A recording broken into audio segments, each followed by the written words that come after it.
Hello, everyone. Welcome to the African People Podcast. This podcast is about Africa regarding the political side, the historical side, the economical side, the cultural side, and so many more. Each week, I deliver my best thought and analysis regarding Africa. Here, your host, Amaduba. I have a special guest with me here. Join me to welcome Paul Valery Lumumba. Thank you so much, sir, for joining me this week on African People Podcast. Yeah, thank you for having me. Really looking forward to it, talking to you and those that are watching us from wherever they are around the world. Thank you, sir. Can you tell us a little bit background about yourself, please? Yeah, so I'll tell you a bit about my background. So I'm born in DRC. I left DRC at the age of 5 and moved to the UK, where I lived for 26 years. And in terms of my business background, so I started off as a young footballer, soccer player, as you say in the States. And after my career ended at the age of 18, I went into the banking industry where I worked for HSBC. Then I moved on to Lloyd's Banking Group. And I suppose becoming a senior manager at the age probably of 24 was very young, but it's given me a lot of time to build on my experience. And what that led me to do is to make a decision that I've always knew will come. I always knew will come one day. I didn't know when, but I always knew I wanted to work in a continent, and ideally Congo, where I'm from. So I moved back to Congo last year with a desire to start a business, and that's where Avenir Business was born. So Avenir Business is a business that has two sides. The first part of Avenir Business is a logistics business which gives business solutions to businesses here in DRC who, as an example, we have a hospital management system that we deploy in hospitals here. And also, which the most exciting part of my business, in my view, is our crowdfunding business, which launches actually next week. So that's going to allow people, firstly, to have a donation and reward crowdfunding platform here in DRC, and then followed up in September by a loan crowdfunding platform, which would allow people around the world, like yourself, to invest back in Congo, to invest in Congo. So it's another way of giving back to the people. And my view has always been, I wanted to be a part of the solution. Very passionate about Africa. And I think the future of Africa needs to be built on by Africans who believe in a better future. And I guess that's why we're here to create opportunity. Really interesting background, sir. So the next question will be a general question, sir. So in your knowledge, what is your view about the youth development in Congo? Youth development in Congo has a long way to go.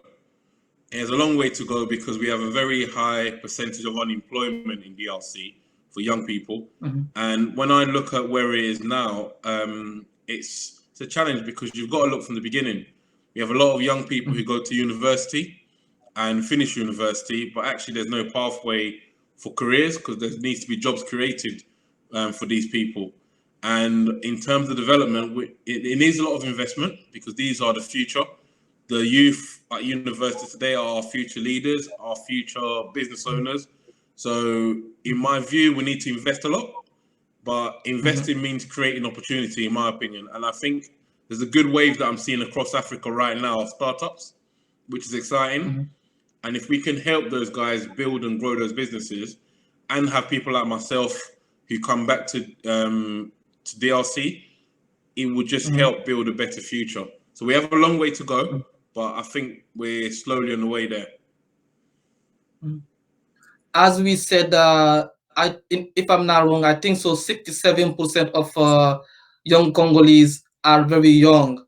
So do you think so? Do you think the development of Congo depends on the youth and how? Yeah.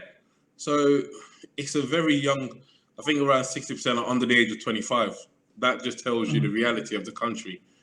I think it depends on both because there's a transition that happens between the generation that are maybe in control of the country right now to the younger generation. So in my opinion, there's a lot of capacity building we need to do because I wouldn't want to say the youth are just a solution because we have some very good adults in the older generation who can be a part of that. But the onus is on us to push the boundaries like they've never been pushed before. Because by pushing those boundaries, I think you'll create a better pathway. And I think for myself, my purpose is to help define the Congo of the future. So in doing that is I define it by creating opportunities for others, as our crowdfunding platform allows people who are outside Congo to invest in Congo as well, which helps the Congolese economy. So every one of us has a part to play, and it depends on everyone. So it's a transition between two generations that can make it possible. Let's talk about the political leaders, because most of the people have been saying that the political leaders have been using the youth to benefit themselves without helping the young people. So what attitude and position should the youth have towards its political leaders? I think the sad thing is, if I'm very brutally honest, which I like to be, that Mm-hmm. it's not just a Congo problem, it's across Africa. Yes. Politics has a very big part to play in most things. And the dream of many people in the continent, or in Congo specifically, maybe I'll talk about, is to maybe be a politician or maybe a musician, when actually that's not a long-term solution. And I think the youth problem, social media has a big part to play now. So it is very much harder for politicians to maybe influence as easy as maybe would have been done before. But what I definitely do think is that we need to shift away from politics, because the solution of Congo is not politics. The actual solutions is Congo needs small Congolese businesses to become big Congolese businesses, because that's what will influence politics in the future. So for me, that's where my kind of business and politics meets, where we need to define that by building Congolese businesses to have the means to challenge what may be called today as a status quo. Let's talk about the challenges, like you just mentioned that the challenges and the issues. So can you tell us what is the challenges and issues are facing the youth and how to overcome them? So one of the challenges. So if I talk about, so the first one we spoke about is unemployment. To create employment, you need to create an economy. You need to create a vibrant economy where money is pumped into the system and spent. But if I think about what happens a lot in Congo, we have a very young nation, which you have to look. I look at Congo as a startup. Congo is a startup business because it's very young in that environment. So we have a lot of young people who have really bright ideas, but what they really need is competence, because having an idea is good, but having the competence to deliver it is a whole different conversation. So in my view, one part we need is competence. The second part they need is finance. You need money to make things happen. So if I look at the diaspora, when I look at the diaspora and those here in Congo, the diaspora offers Congo two things. Competence is the first one. So we can come with our experience and expertise from abroad to empower those that are here. And the second thing it offers is potentially finance. So if we can try to resolve those two things and bridge it, it will hopefully come with a better solution, because we can't give money without competence, otherwise it won't be used in the right way. Yeah, that's definitely a good example, sir. So let's talk about education, because I think so education has to be part of the things that will help the youth to get developed and Yeah. the country to develop, because the youth are the future for the country or the African continent. So according to USD, 44% start school very late in Congo. So let me ask you a question. How to improve the quality and relevance of education for Congolese youth? I think improving the education system. So I'll tell you a bit of a story. I went over to Sankuru. Sankuru is one of the provinces of Congo. So Kinshasa is technically a province. It is the capital, but it's also a province. And when I went to Sankuru, what you actually realize is many people, especially the young girls, don't go to school. They Yeah. don't get the opportunity to go to school, because their reality is they have to wake up in the morning, go to work in a family business or sell stuff on the street so the family can survive. So in terms of access to education as a base, it potentially it should be mandatory. So everyone should have the right to have an education, and it's there, but it needs to be imposed a bit more, I think. But also, I think we need to look at the curriculum, because I looked at, for example, on the university which I was at 2 days ago, and actually some of what they're learning is really outdated. It's out of date. So we need to make sure we kind of bring the syllabus to the relevance of today, because today's entrepreneur or today's tech leader is different to what it was 20 years ago. So if we're still stuck in a system that was built maybe 60 years ago before around our independence, that's not going to help us. That's not going to help us shift with the pace of change that's happening across the world. So there's a big reliance on people to be proactive themselves, and that needs to for them to be able to do that well, they need access to the internet, which is very expensive here as well for a majority. Let just say you are the Minister of the Education. So what step are you going to take? I'll change the curriculum. I'll change the curriculum and make digital a core part of what we build our education pillar on. So when I looked at when I said I went to Sonkuru, I wanted to see what the reality was there. A big part of me wanted to teach a different kind of education. So I don't want to be stuck on, say, the historical stuff of what we've been learning for the last 60 years. Actually, let's innovate that. Let's make it relevant for today's world, because today's world is very different and brings very different challenges. So I would shift towards potentially even having incubators within universities, because with young people in schools, they'll definitely want to create. And most Congolese young people you meet have a project or an idea. So how can we teach entrepreneurship maybe as part of the curriculum? How can we make sure kids as young as 5 maybe have access to computers, do code clubs? So code clubs in certain locations could be key, because if the world is short of engineers, we are definitely short of engineers in Congo. So how can we create those kind of skills in-house that can kind of help us move forward? So if I was straight to the point, I'll definitely say make digital as a core part of what we do. The second thing will be making access to education from a very, very young age mandatory, and really pushing that, especially for young girls as well. And probably the last thing I will do is to really look around what's happening around the continent and learn and see what Congo can adopt. Because there's places like Ghana where it's doing really well, and I've seen in Nigeria as well, where the education journey in-house is very good. So actually, we want less of our young people having to go to outside Congo to learn. So why can't we adopt some of those reasons why they go out locally?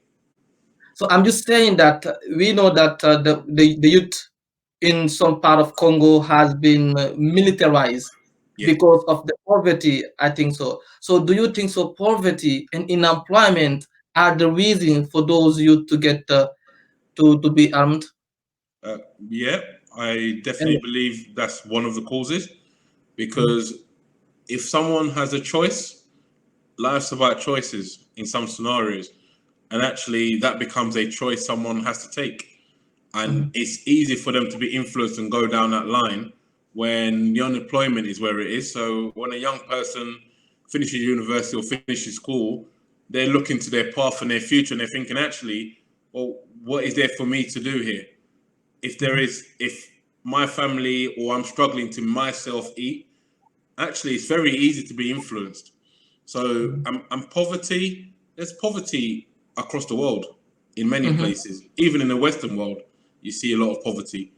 But actually, the reality we're in Congo, and I think the parts of Congo you're maybe talking about a lot as well, is where we have a lot of our natural resources. So they are not in the capital, so they're very far out. And many people don't get the opportunity to maybe go there and see what's really happening there. But if we can create better futures for those young people, I'm sure it'll give them another option rather than go down that line. Because like I said in the beginning, why do most of our young people here aim to be either a politician or a musician? Because that's what's defined as success here. And if you can't do either of those two things, and where you live, you're in a remote part of Congo where maybe you haven't got easy access to the internet, you haven't got access to go and find a job where you can nourish your family, you'll definitely get influenced into different things. And that Mhm. is the reality of what happens, not just here in Congo, but in many different parts. So poverty is a challenge, Mhm. but I think it's about opportunity. Mhm.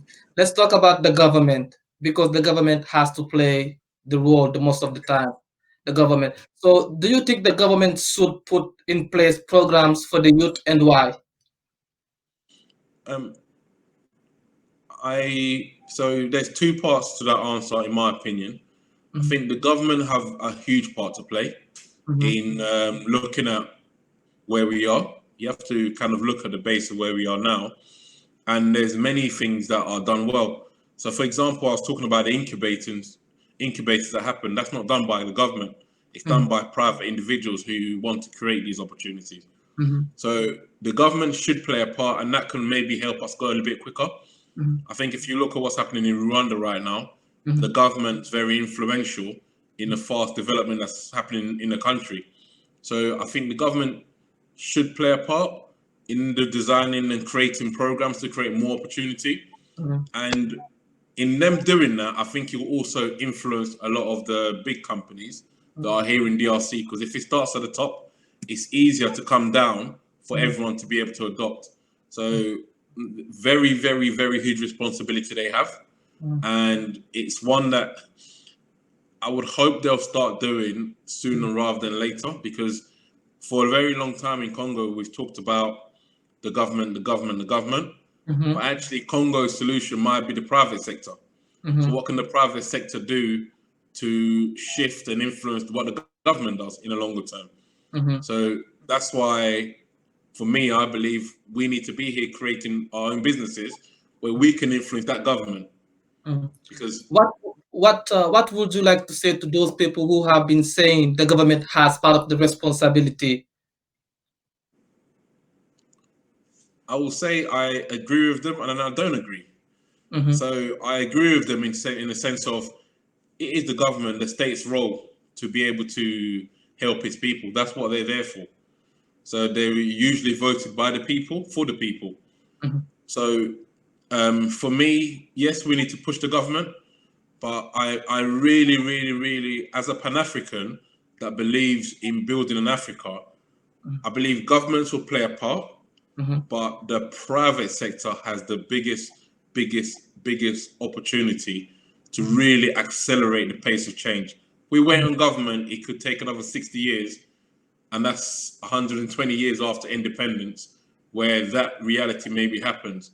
But Mhm. actually, if we as the private sector can influence and help some of the young ones coming through and create programs where we maybe mutually invest to be Mhm. able to create those opportunities. So I've seen some programs that some of the companies here do, which are really good.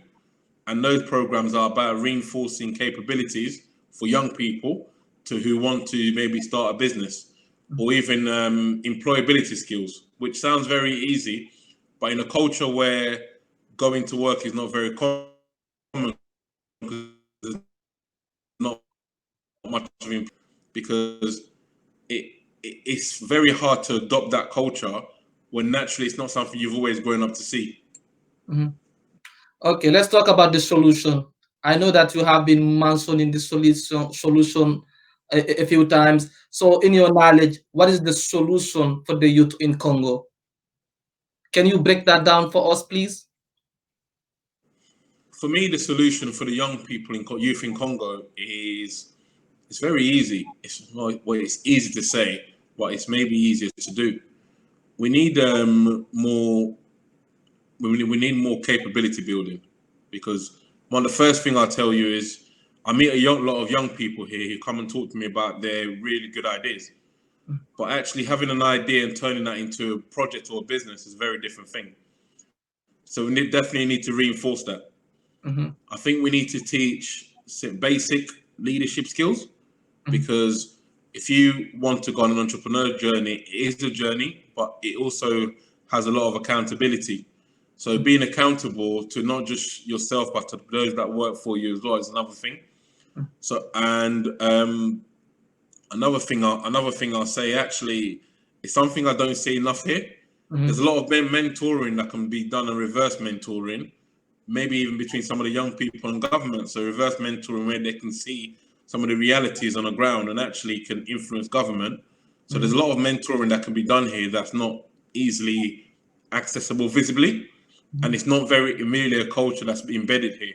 So those are maybe a few of the solutions that can help, because I'm there globally more thinking about a young Congolese entrepreneur, what challenges they're facing when they can't get access to money. Well, they can't get access to money because they can't create a bankable project. A bankable project is one that can produce money, and if it's not going to produce money, it's very hard to get that borrowing.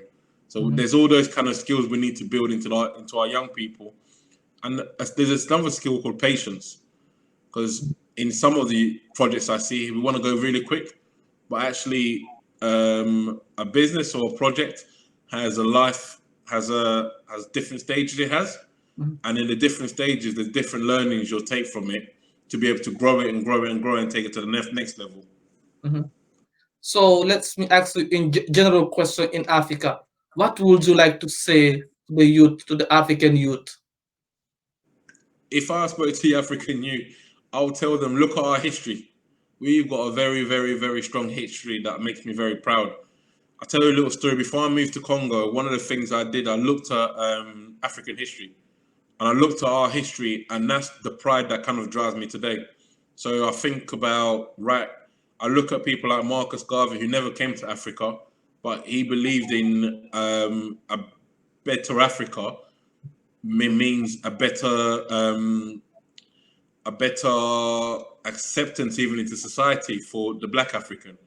So actually, part of our change and part of our solution is Africa rising. So the rise of Africa is very important to the common Black man in the world.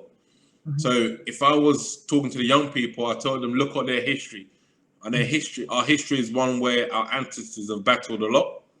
They've battled a lot, hence why we have the capability we have now. So if you look at 30, 40 years back, I don't think many of our communities really had the openness to be able to challenge what happens. But if you look at the generation we have today, we question a lot of things. Well, why is this? We can't accept it.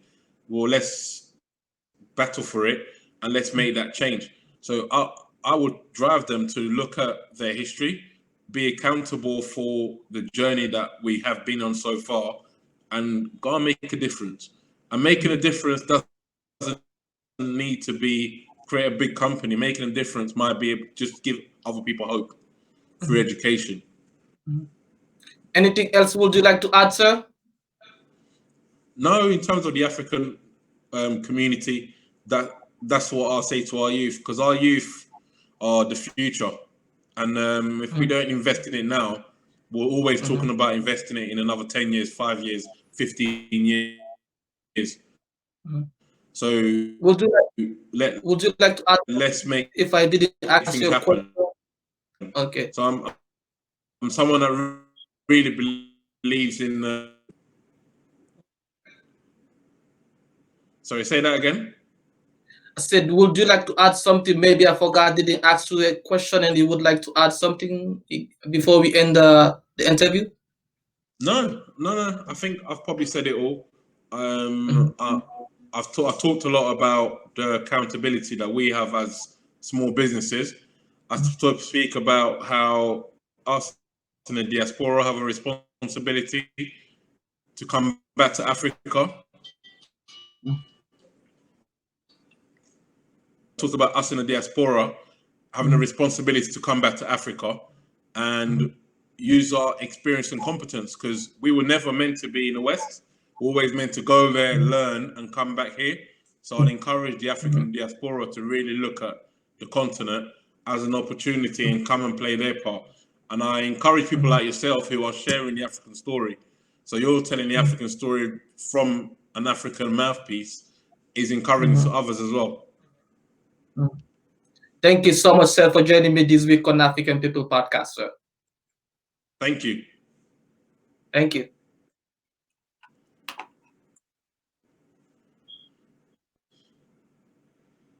Thank you for joining me this week on African People Podcast. Make sure to subscribe on Apple Podcasts, Google Podcasts, Spotify, YouTube, so you will never miss a show again. Thank you. See you.